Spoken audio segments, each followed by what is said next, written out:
দেবে আমার চাইল না আহারে সোনা বন্ধু আহারে লারে কৃষ্ণ দেবে আমার চাইল না।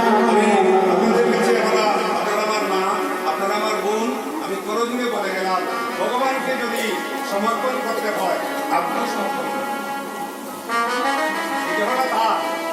এই দেহ আপনার নয়।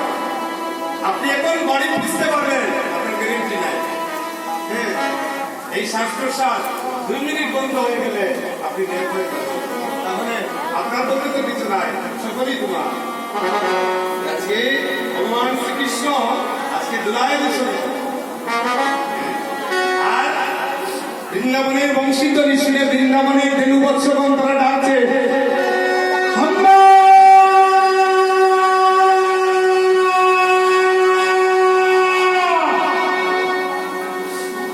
কিভাবে ডাকছে?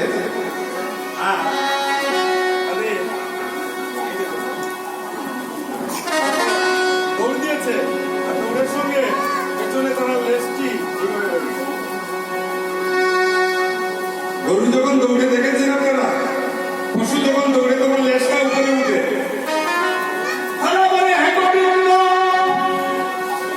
আমাদেরকে তো তুমি মানুষ বলে জন্ম দাওনি, আমাদেরকে তো তুমি পশু বলে জন্ম দিয়েছ, আমাদের তো হাত নেই, আমরা যে তোমাকে হাত দিয়ে সম্বর্ধনা করবো, তাই আমাদের পৃষ্ঠে লেজটা দিয়ে বলছি এই গোবিন্দ এইরকম লেজটা দিয়ে তারা সম্বর্ধনা করছে গোবিন্দকে।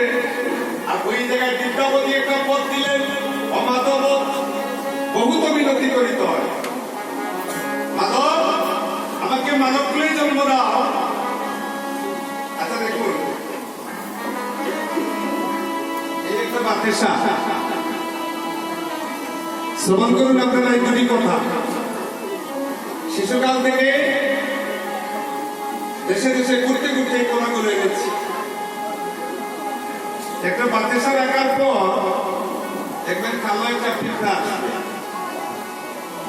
ওই পিঁপড়াটা গর্ত থেকে বাইর হয়ে গ্রাম নিয়ে আবার সে হতে চলে যাবে। গিয়ে তার যে জনগোষ্ঠী সবাইকে বলবে আমি বাইরে গিয়েছিলাম, একটা মিষ্টির সন্ধান পেয়েছি, তোমরা সবাই আসো।